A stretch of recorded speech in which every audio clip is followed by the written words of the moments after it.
My pre-text is from our marquee, which is Proverbs 3 and 31. And it reads, envy thou not the oppressor, and choose none of his ways. I say, get that one out the way. In order to improve our minds, we must first, I heard that somewhere, learn the art of knowing. Doc, is that one of your phrases? I'm going to ask that those that have with you your oppressor's Bible, I'm going to show you the reality of this in a minute.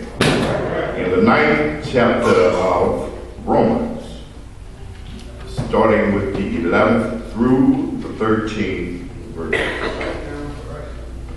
9th chapter of Romans. And when you find it, just say, Ashe. Ashe.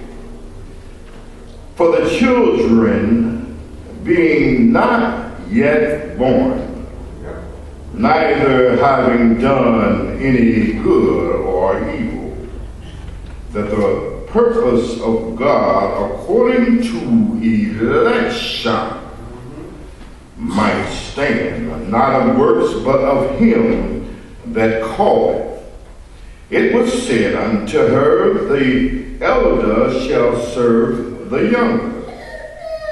As it is written, Jacob have I loved, but Esau have I hated.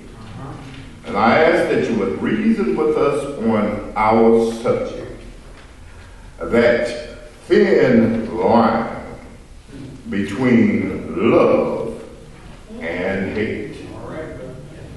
That thin line between love and hate.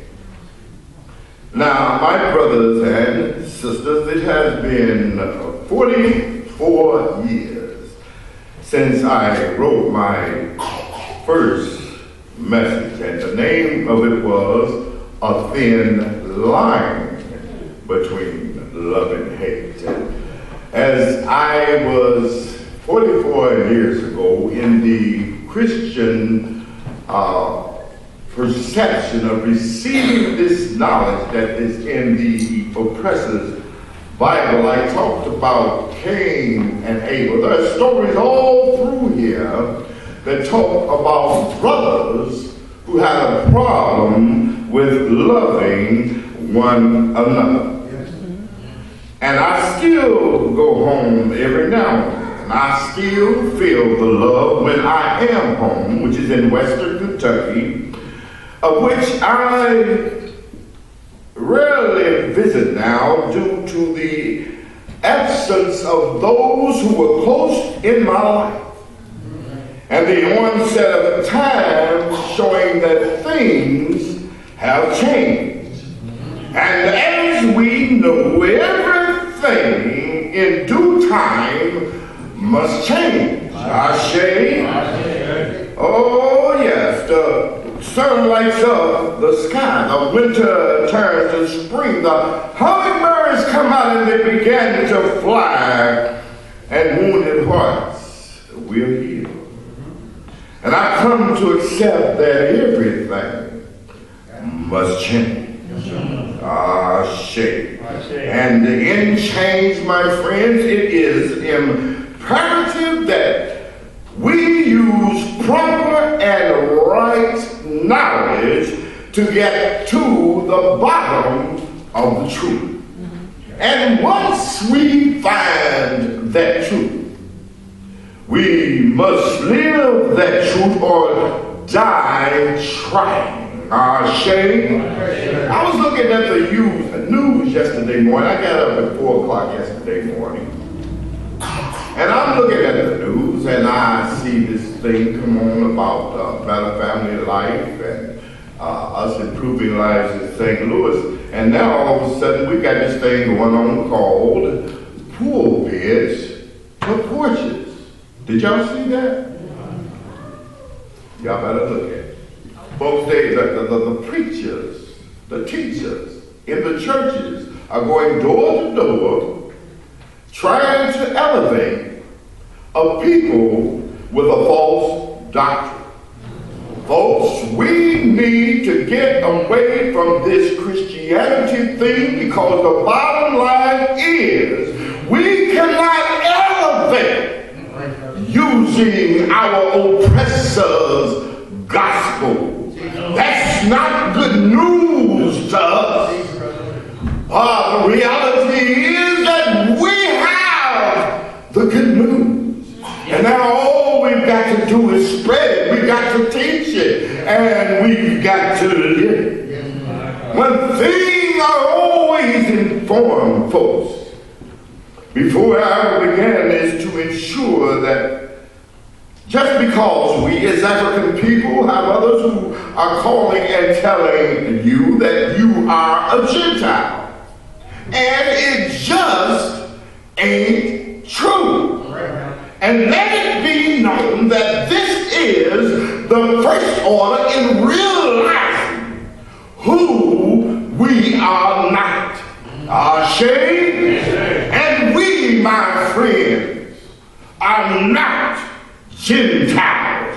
We are African. Sure, as I always say, our society has been and is being dumbed down by attempting to make everything politically correct. And the meaning of definitions have become so tampered with that the definition of a word today just may have a different meaning come tomorrow. 50 years ago, a Gentile was a Greek, a Roman, a Caucasian, a European. But today we have Africans who are walking around talking about, I am a Gentile. And that's the key to that tells you that they're not, because ain't no more African Gentile. Say, you run to the market store and get a 50-cent dictionary, look it up, and it will tell you that anybody that's not a Jew is a Gentile. Say, but now does that override the oppressor's Bible, they call it. I'll never forget, brother used to tell me, B-I-B-L-E, being informed before leaving earth. I've really been informed now, because there ain't no African Gentiles out there. But there's a line here, my brothers and sisters, and it's a thin line, because we have become so accustomed to replicating what others have given us of themselves, that is, the things they didn't want us to have. And now that they're through with them, like that telescope I used to have, we pass them on down to the second-hand people, and we no longer seek out for ourselves because we're too busy looking for handouts. Say now, in saying that, I say this, that once you come to comprehend the one issue that Africans are not Greeks, why is it that we've got black folks jumping over pews, rolling in aisles, slapping each other on the butts with our Bibles, and trying to receive a thing called salvation that we are not privy to? I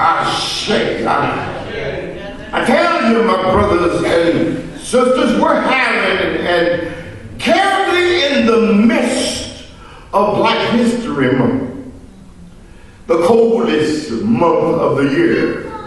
Look like that's about to change, don't it?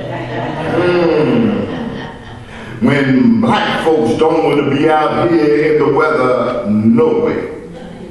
But we do it because of our allegiance. We do it because of our ancestors. We do it because of our children. And we do it because of ourselves. But the programs, many of them are not about African history, but about African American history. And if all you know about is African American history after slavery, then you don't know. Come on, y'all. You don't know black history.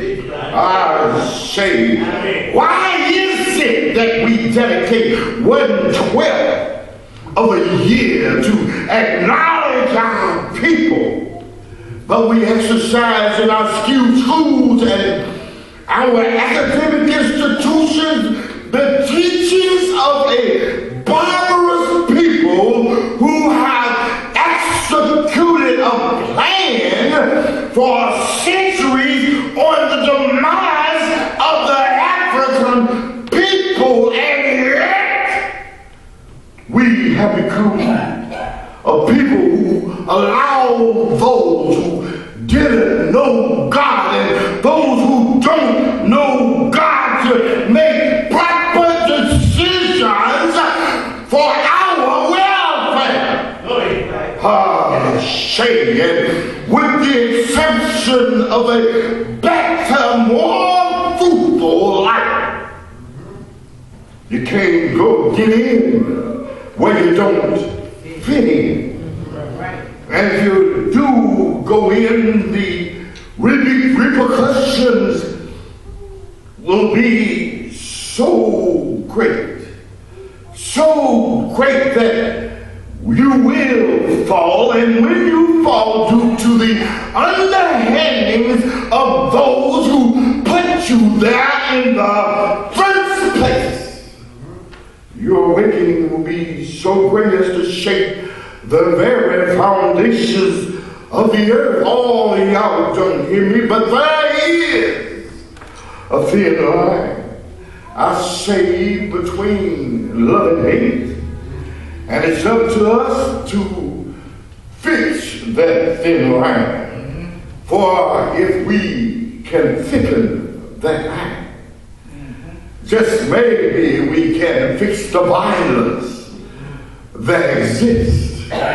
If we can thicken up that line, maybe we can eliminate the hunger that's in our communities.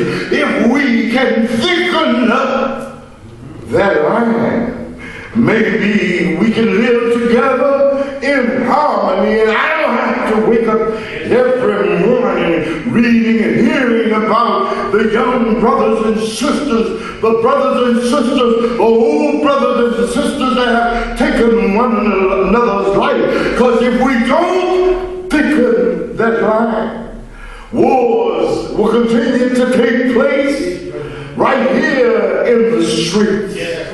If we don't thicken that line, the sails will get bigger and the multitudes of the population darker. Folks, if we don't thicken up that line, our children will suffer, and our grandchildren will suffer more. And so now is the time to close the gaps on white supremacy. Now is the time to open up your minds. And now is the time for all of our brothers and sisters to awaken, knowing who they are, whose they are, and their purpose in life. Because there's a twins, and that line is between love and hate. And it's up to us to fix that which is broken, to heal the brokenhearted with the facts, and to feed the ignorant in that knowledge of the truth. As we glance briefly in our text, and I won't hold you too long, but in the oppressor's book, the greatest story ever sold, we find another story. And this story is from the he side of things. You know how we have he said, she said, and we said. But on his side of the conversation of people, they stole the information who were the children of God. And it was written by people who stole their God.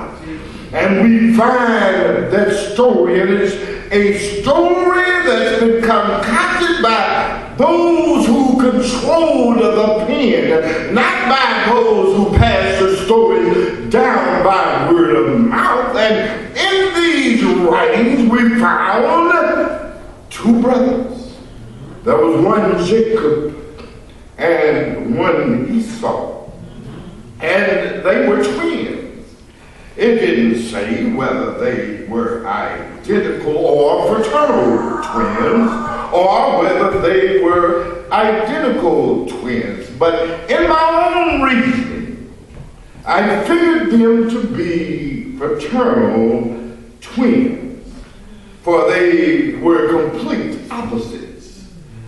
With fraternal twins, also known as non-identical twins, the mother contributes two eggs that are fertilized in the womb by two different sperm cells from the father.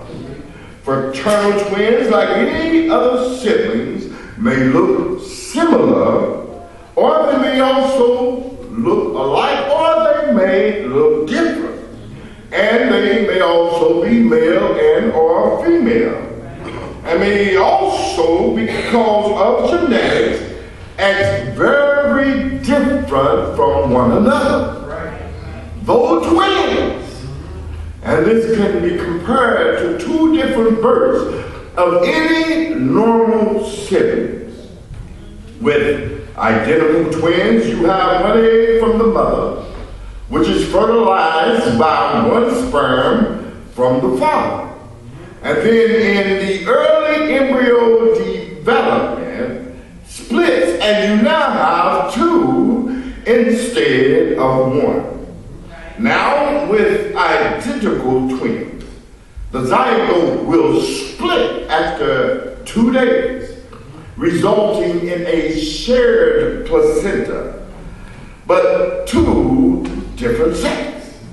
With about 1% of identical twins, the splitting occurs late enough which would result in both a shared placenta and a shared sex.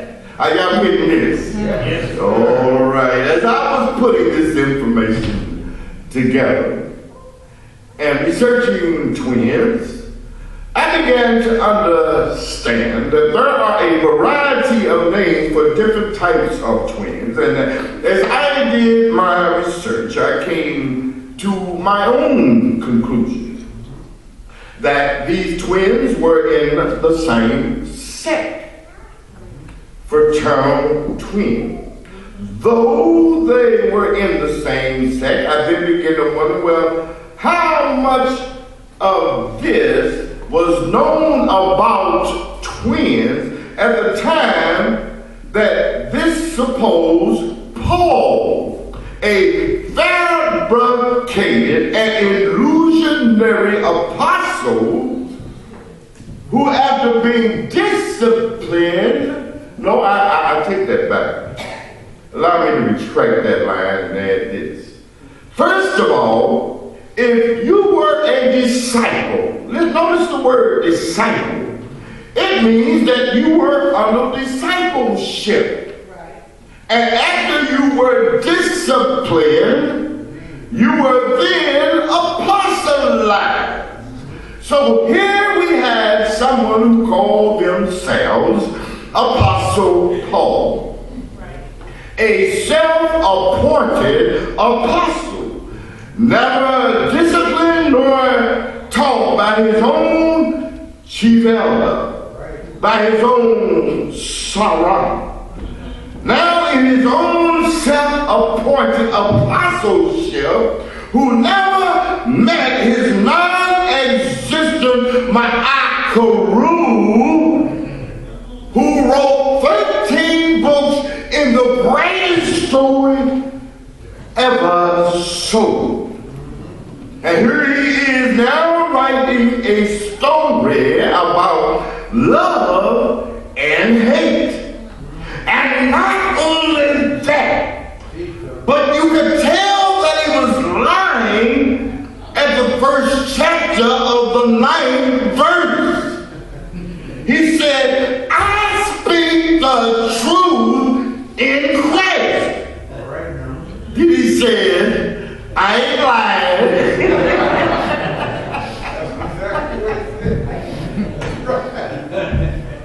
Paul said, I ain't lying, and my conscience confirms it in the Holy Spirit. Paul had lied on God already. Folks, you got to see that if Paul existed, he was one hell of a liar. And so I give credit to his non-existence, I say, but I can see what the impact on a racist would be like crossing over the desert and being kissed by the Son, S-U-N, of God. Shame. How do I know Paul, my friends, was a racist? Folks, if you ain't got no melanin and you are getting kissed by God's Son, you got to be in trouble. Do you hear me? And then we found that it was Paul who was the gift bearer of salvation, of the oppressor's salvation. In Romans 1:16 said, I am not ashamed of the gospel, because it is the power of God unto salvation to everyone who believes. Now listen to this, for those of you that don't know this from the regular Bible, this Bible, the oppressor's Bible. First for the Jew, and then for the Gentile. Now, my friends, I don't see African in here nowhere. And what are we, family? What are we, family? We are African. And for our Keelan, I shall stand. Say, come on, y'all. I feel the presence of our ancestors, and it's thin, y'all. Are you praying with me? There is, my friends, I'm telling you, a thin line this morning between love and hate. And it might not be present here. Folks, just because you are pro-black doesn't mean that we are anti-white. And everybody here comes from their God, whomever that God is. Now, in this story, we find God. Oh, y'all didn't hear me. I said we find God. So many of us are still waiting for God to find us. Shady. And in this story, who has been called the Father of Lights, in my opinion, is in a dark state of affairs. But even when you hear this coming across most pulpits in America during Black History Month, the bull that you hear is enough to untie your shoes without even touching them. Now that's only a little bit of power, but not much. Oh, there's a thin line, y'all. And there's a thin line to everything we do. For not only is the line thin between love and hate, but also between fact and fiction. Between truth and BS, between life and death. And with so many of our young men giving no thought as to what happens next, where not do I, but will I go from here when I die? It's a thin line, y'all. But this fabricated Paul goes on to say that even before the twins were born, had any knowledge of right or wrong, whether good or bad. In Genesis 25 and 21 through 26, we read this from the oppressor's book, Shady.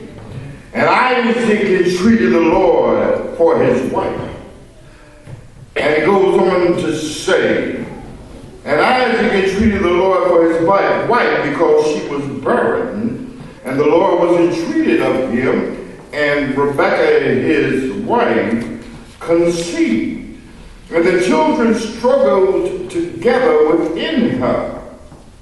And she said, if it be so, why am I thus? And she went to inquire of the Lord, and the Lord said unto her, 2 nations are in your womb, and 2 manner of people will be separated from your body. And one people shall be stronger than the other people. And the elder shall serve the younger, and when her days to be delivered were fulfilled, behold, there were twins in her womb, and the first came out red, all over like a hairy garment, and they called his name Esau. And after that came his brother out, and his hand took hold of Esau's heel, and his name was called Jacob. And Isaac was 80 years old when she buried him. That's some deep stuff, y'all. That's some deep stuff, because it tells a story, and even before they were born, these twins were struggling within the womb with their prenatal desire, and that being handed down by God, the God of our oppressor. Following the birth of these 2 brothers, we find them growing up quite differently. Jacob was a quiet man who stayed among the tents, hung out with his mother, and because of what she knew, he became a mama's boy.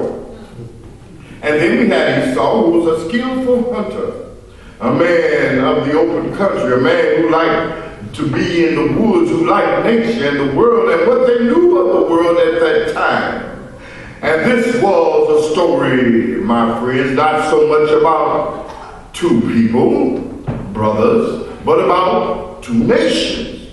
Of course, Jacob represented Isis, Ra, and El. Who is that? Is Rael, which we call is right.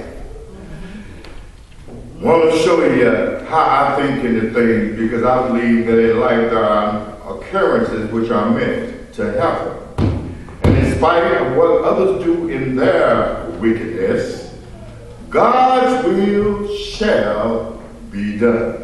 But when I first became aware of, shall I say, more knowledgeable, and realized that within my slave-given name, I've told Doc this before, Randy Eldridge, there existed within the first two letters of my first name and my last name, my first name being Randy, contains Ra, R-A, the god of the African people, and the ancient Egyptian sun god.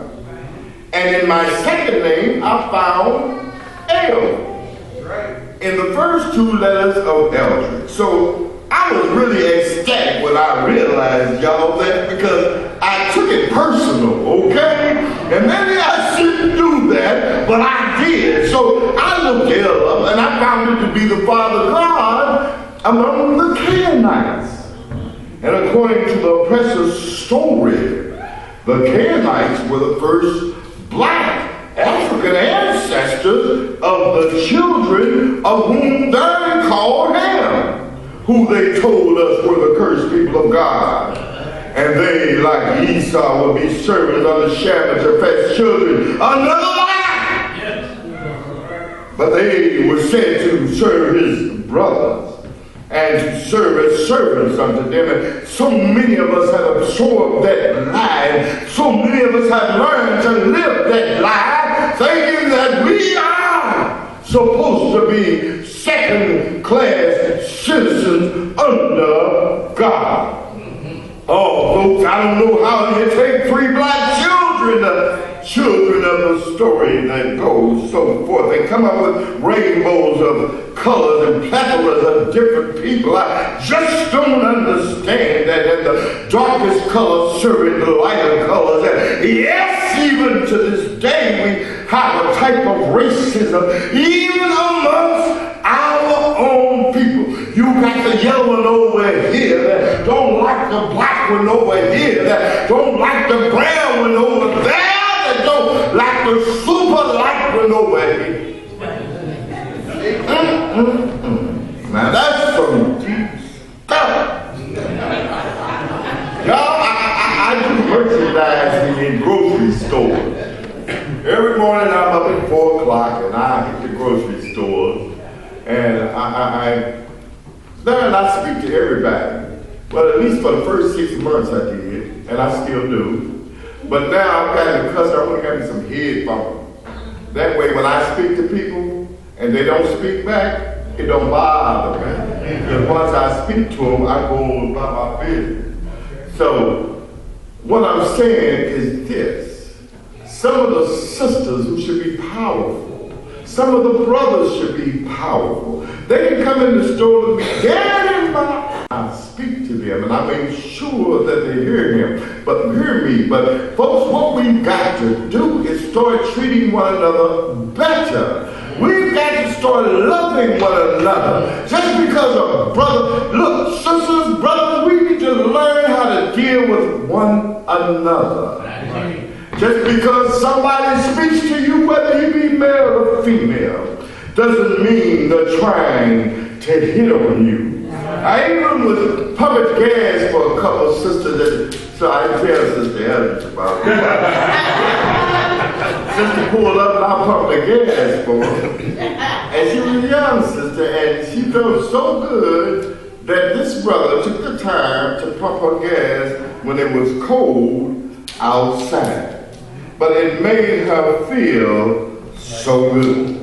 And when I got through, she said, "Do you belong to a church?" I said, "African Village, sister." She said, "I heard that." I said, "Come on down and visit.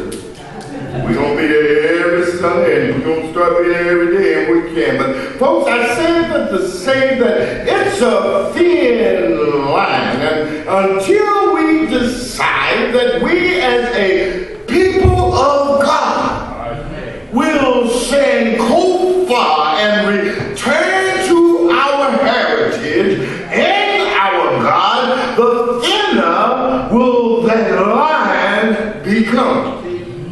It's a thin line, my friends, because we allowed the thin. Sure, there are many of us here that were already here. They told us they came over on a slave ship. What was that slave ship's name, y'all? Jesus? Woo! Is that the same Jesus that's enslaving us? But what about those who are already here? Folks, there were folks in Arizona that were here long before slavery began. They call them the Folsom people. And they were here already in America. And all due to the reality of a thing called laziness, we found that these were they who would come along because of their laziness. And how often we hear folks saying, man, I don't want to deal with them, but black folks are lazy. Well, my philosophy has become relevant in my thinking, and that philosophy being, if you're too lazy to do it for yourself, then make, then make somebody else do it for you. And if it takes force, so be it. That's what happened, y'all. Folks got lazy and didn't want to do their own thing. And when you get a certain number of people to overcome a certain number of other people, you have the ability to use force. It appears to me, though, that laziness has been quite a catalyst in thinning our land. And if we don't get on the ball in awakening our people, the enslavement of our minds will continue to lead to our destruction and our demise as well. Brothers and sisters, it is not in my mind to receive these distorted and fictitious stories anymore, because though I know what to think when it comes to information, we're learning here at the village how to think. And when someone throws a monkey wrench in your machinery, know how to get it out. I say, now Rebecca, we're told, went through hell every day with carrying this set of twins, which were supposed to be a blessing. And don't y'all think that with all the hell going on within her 9 months between the twins, that she had experience with love and hate? She may have loved the promise, but I'm sure she hated the pain that she was in. And so we find that in the course of struggle, she birthed 2 children.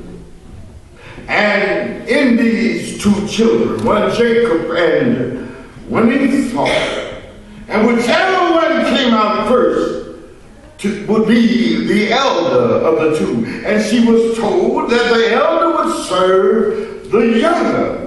Now, as we look at this story from a biblical perspective or from a historical non-perspective, many are teaching that this story is about black and white.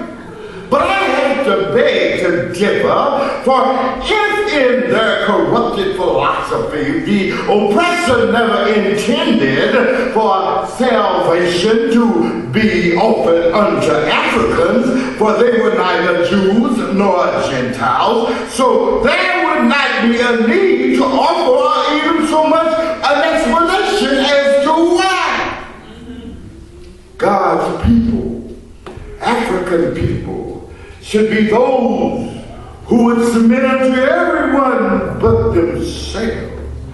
Folks, when you teach a people that they are no good, that they are incapable, that that they are unintelligent, that they are lazy, that they are violent, that they are ugly, then you subconsciously are creating a being that allows the animalistic level of their first chakra, the lower base chakra, of which all animals are born with, to prevail.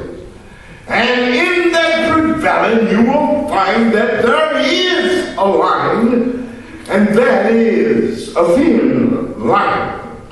As a matter of fact, that line is so thin that if it just vibrates in the wrong direction, snap, that line is sure to break, and chaos ensues. But now, wait just a minute, for we're almost through. For we, in being Africans, have a genetic psychology about ourselves, and it's called dispensational theory, which is an approach to the study of the personality in trait theories defined as habitual patterns of behavior, thought, and emotion. And as you matriculate through this thing called life, you will discover that in being African, certain blessings were given to us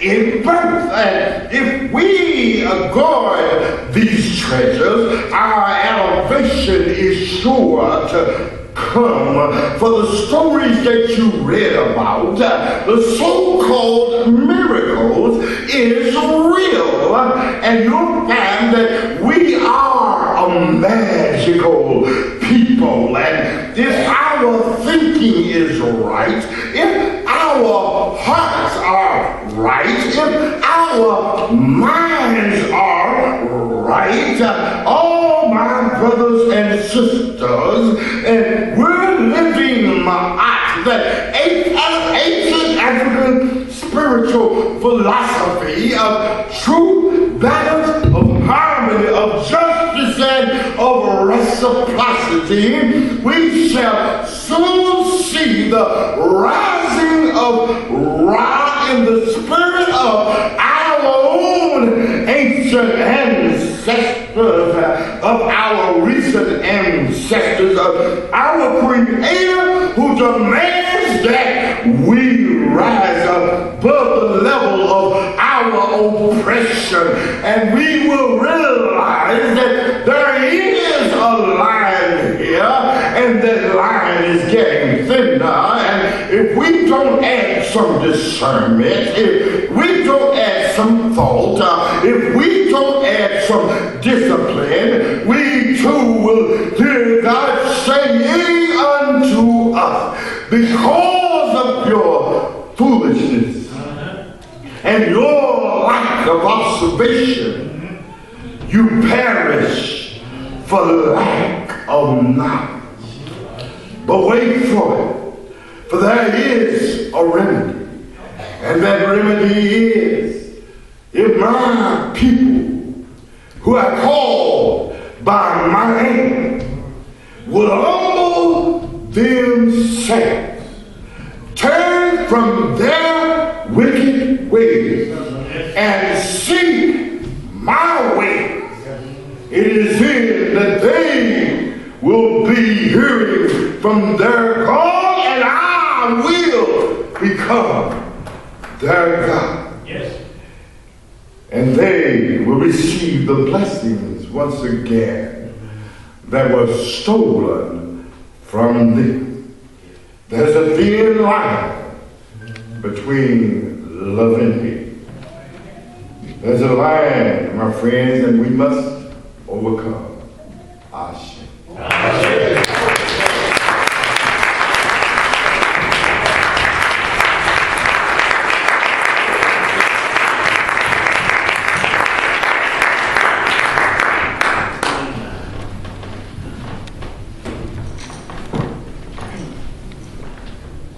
Thank you, brother.